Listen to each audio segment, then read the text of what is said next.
quando eu descobri, eu já estava com cirrose. Então, era uma cirrose compensada e eu não tinha outro medicamento, ficamos aguardando a chegada do novo medicamento, que chegará agora. Enquanto isso, eu fiquei acompanhando, você faz todos os exames, alguns de 6 meses, outros anuais, e vai acompanhando para ver. Então, quando chegou agora em 2003, que eu comecei a ter ascite e deu um nódulo agora em 2013, né? E deu um nódulo no fígado. Aí, com esse nódulo, eu fui encaminhado para o setor de transplante, para a fila do transplante. Fiz uma crioablação no INCA e 2 meses depois, como eu tinha o nódulo, eu tive uma prioridade, eu ganhei 20 pontos na fila do transplante. Então, 2 meses depois, eu estava fazendo o transplante.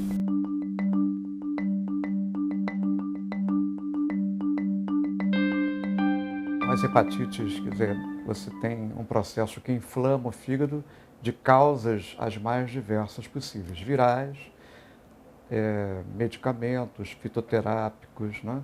A própria doença gordurosa do fígado pode gerar uma esteatohepatite, a doença alcoólica do fígado, né?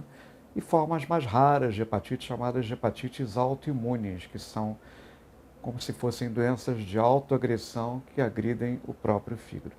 Mas as hepatites virais seguramente são as mais comuns, são as mais prevalentes no nosso meio, e em particular nós temos 5 diferentes tipos de hepatite. 2 que são chamadas hepatites entericamente transmitidas, chamada hepatite A e E. Elas são transmitidas pela contaminação da água e do alimento. E a hepatite B, C e delta, né, são hepatites que podem ser transmitidas ou por via sexual, como é o caso da hepatite B, que é uma doença venérea, uma doença sexualmente transmissível, e também por via parenteral, quer dizer, por via percutânea, por contato com seringa contaminada, agulha contaminada, contato com sangue, não é? Que talvez o melhor exemplo dessa forma de hepatite viral seja a hepatite C.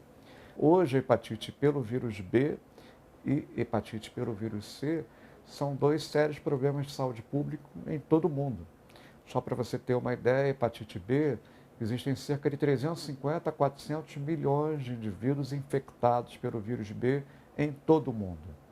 No Brasil, estima-se que nós tenhamos aí algo em torno de 0,5% a 1% da população infectada pelo vírus B, sendo que na região norte do Brasil, principalmente na Amazônia Ocidental, estado da Amazonas, a gente tem uma prevalência de infecção pelo vírus B muito mais elevada. Já a hepatite C, a estimativa é que nós tenhamos em torno de 1,2% até 1,3% da população contaminada. Talvez a grande característica, o marco maior da hepatite C é a sua capacidade de cronificação. Então, a hepatite A é uma doença transmitida pela via oral e fecal, tem vacina e cura em 100% dos casos, sem deixar qualquer tipo de sequela. A hepatite B, adquirida pelo contato sexual, cura em mais de 90% dos casos e tem vacina. A hepatite C, ela não se cura em mais de 75% dos casos e não tem vacina, quer dizer, não tem como você fazer uma medida preventiva. Então, essa capacidade que o vírus C tem de se cronificar é que torna ela um problema de saúde pública muito grande, porque se ela não se cura espontaneamente, como acontece com a A e com a B, ela caminha para uma forma crônica. Essa forma crônica, 20, 25 anos depois, pode caminhar para a cirrose, para o câncer de fígado e para a falência do fígado, levando aquele indivíduo a ter que ser transplantado de fígado. Então, hoje, no mundo inteiro, a hepatite C é a primeira causa de cirrose, de câncer de fígado e a principal indicação de transplante de fígado no mundo desenvolvido. 27 de novembro de 2013, eu fiz o transplante e 3 meses depois deu problema no fígado, transplantado, no enxerto. Aí eu tive que fazer outro transplante.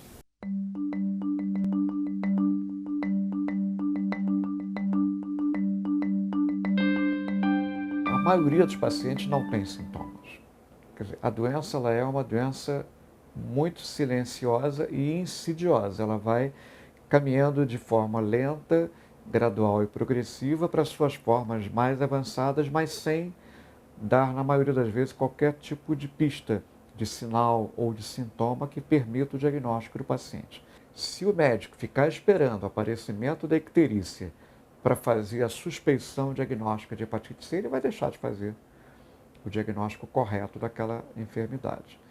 Então, a maioria dos pacientes não tem sintomas, ou se tem algum tipo de sintoma, ele é um sintoma muito fraco, como cansaço, indisposição. Em 2002 eu comecei a me sentir mal, muita dor no corpo, nas juntas.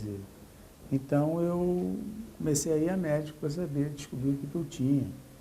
Cansaço. E aí eu fui em vários médicos. Durante um ano eu fui a 5 médicos. E esses médicos, só o último que descobriu que eu tinha hepatite e me encaminhou para hepatologista. A mensagem que eu sempre passo em aulas ou até mesmo para os alunos é: se você está diante de algum paciente que tenha algum histórico de risco, tomou alguma transfusão de sangue, é um usuário de drogas, né? Fez algum grande procedimento cirúrgico antes dos anos 91, 92, peça a testagem do anticorpo anti-HCV. Né? Porque o indivíduo que recebeu, por exemplo, de transfusão de sangue em 1990 e se contaminou, as consequências dessa infecção serão contadas em décadas. Então, 10 anos depois, ele poderá ter hepatite crônica. Aqui nós somos um centro de referência, né, no Rio de Janeiro. O nosso centro de testagem e aconselhamento funciona dentro do Hospital Gafré. E o nosso teste funciona da seguinte maneira: o paciente ele realiza o agendamento pelo telefone ou mesmo dentro do hospital, e a gente atende aqui os pacientes de segunda a sexta no horário de 8 às 4 horas da tarde. Primeiramente, esses pacientes são recebidos numa sala de aconselhamento antes de realizar o teste. E aí a gente colhe uma série de informações a respeito desses pacientes, porque aqui também funciona um centro de pesquisa voltado para imunologia e HIV. Então, essas informações elas são de nosso interesse para o desenvolvimento de pesquisas científicas. Então, nesse primeiro passo, nós fazemos essa coleta de informações e também, junto ao cliente, nós vamos levantar quais os tipos de testes que ele gostaria de realizar. E depois disso, ele é direcionado para a sala de testagem. Nós realizamos os testes, né, de acordo com o pedido do paciente, e em torno de 15 minutos nós liberamos o resultado.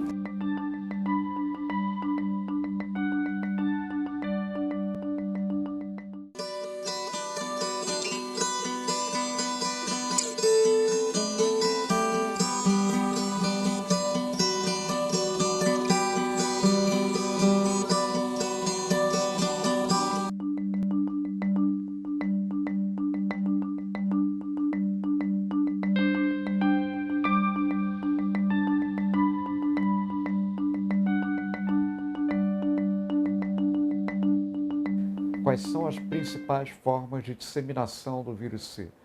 É por via parenteral. A palavra parenteral é no sentido de que é uma contaminação percutânea. Então, no passado remoto, a grande parte das pessoas que estava contaminada com o vírus C foram contaminadas por transfusão de sangue e derivados de sangue. Então, como o vírus só foi descoberto em 1989, 90, quem recebeu uma transfusão de sangue antes de 90, 91, talvez até 92, quando os bancos de sangue passaram a fazer a triagem sorológica para o vírus de hepatite C, aquelas pessoas que foram transfundidas correram o risco de se contaminar com o vírus de hepatite C. A outra grande forma de contaminação com o vírus C é através, ainda nos dias de hoje, pelo uso de seringas e agulhas contaminadas em usuários de drogas injetáveis ilícitas. A partir de 92, quando se tornou obrigatório a triagem nos bancos de sangue para o anticorpo da hepatite C, a incidência, quer dizer, o aparecimento de casos novos de hepatite por transfusão de sangue caiu significativamente no Brasil e no mundo. O vírus de hepatite B é uma doença venérea, é uma doença de fácil disseminação sexual. O vírus C já não é tão sexualmente transmitido, mas ele, nesses últimos anos, tem sido muito encontrado em indivíduos que tenham uma certa promiscuidade sexual. E a terceira forma de contaminação é uma forma de transmissão parenteral inaparente. Então, é o sujeito que faz tatuagem, é o sujeito que faz acupuntura, como você falou, vai num determinado salão para fazer a unha, né? Fazer pé e mão, manicure, pedicure, e aquele instrumental que ali está, naquele salão de beleza, não é adequadamente limpo, esterilizado, submetido a todo o processo de desinfecção, de esterilização. Então, mas eu diria a você que esse percentual de pacientes que tem esta forma de contaminação inaparente não é grande. Provavelmente ele é pequeno, né? E chamaria a atenção que pelo menos 1/3 dos pacientes que têm hepatite C confirmada, diagnosticada, comprovada, têm hepatite C, não sabem como se contaminaram, nem quando se contaminaram. Eu não tenho ideia. Nunca fiz sangue, nunca fiz transfusão de sangue. A mulher tem muito, porque ela tem transfusão quando ela faz o parto. Mas eu não tive nada que pudesse. Como a gente usa instrumentos perfuro-cortantes no consultório e a gente mexe na boca, tem contato com saliva, pode ter eventual contato com sangue também, então a gente tem que ter cuidado para não se contaminar, para o dentista não se contaminar e para não passar essa contaminação de um paciente para outro. Então tem que ter, primeiro, o cuidado de usar luva, máscara, óculos e gorro. O instrumental deve ser todo esterilizado, né, muito bem esterilizado. Depois que usar o instrumental de cada paciente, tem que ser lavado com água corrente e sabão, depois seco, para depois ser esterilizado no autoclave, que aí vai acabar com todos os vírus e esporos também.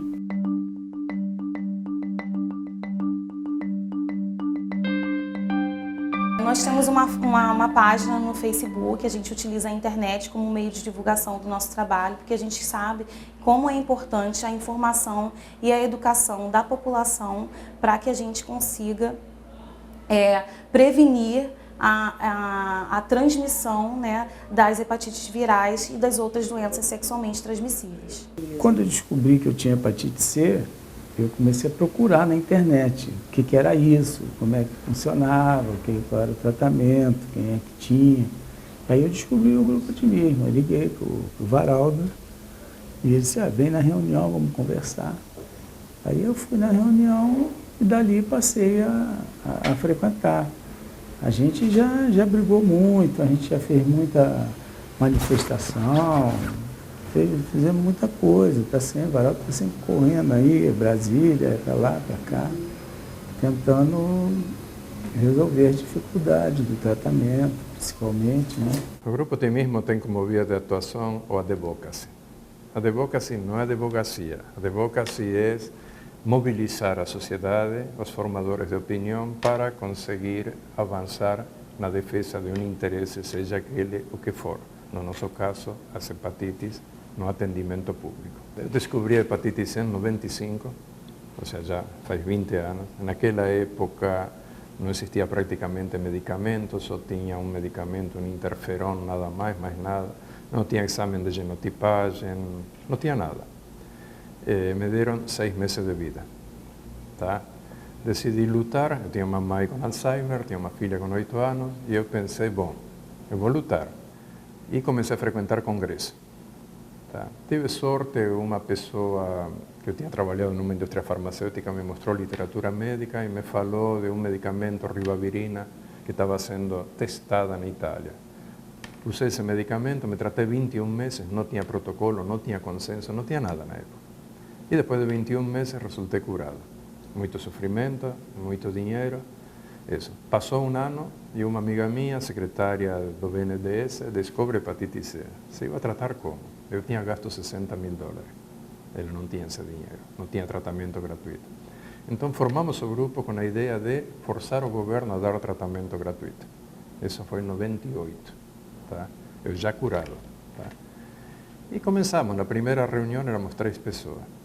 E foi crescendo. Em 2002 conseguimos a formação de um programa nacional de hepatites. Em 2003 conseguimos introduzir o interferon pegilado através de uma campanha muito grande, muito forte. Tá? E fomos crescendo. Tá? E o governo passou anos respondendo muito pouco, mas de 2 anos e meio para aqui, realmente, vislumbrando os novos medicamentos, tudo isso, o governo despertou. Tá? E estamos avançando grandemente.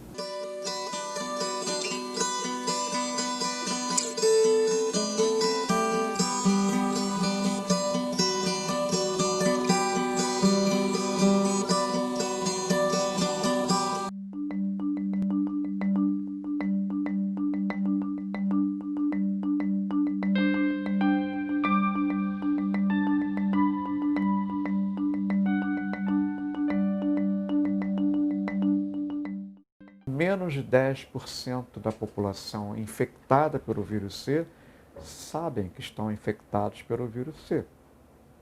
E o que é mais grave, menos de 1% foi tratada.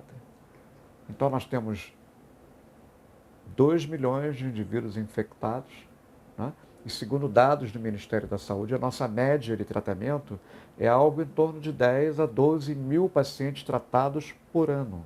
A gente tinha um tratamento durante muitos anos, à base de um medicamento injetável, interferon pegilado, com ribavirina, com telaprevir ou boceprevir, altamente cheio de efeitos colaterais, tá? E pouca resposta terapêutica, poucas pessoas conseguiam curar, mais ou menos a metade. 2 anos e meio atrás, surge um medicamento milagroso, tá?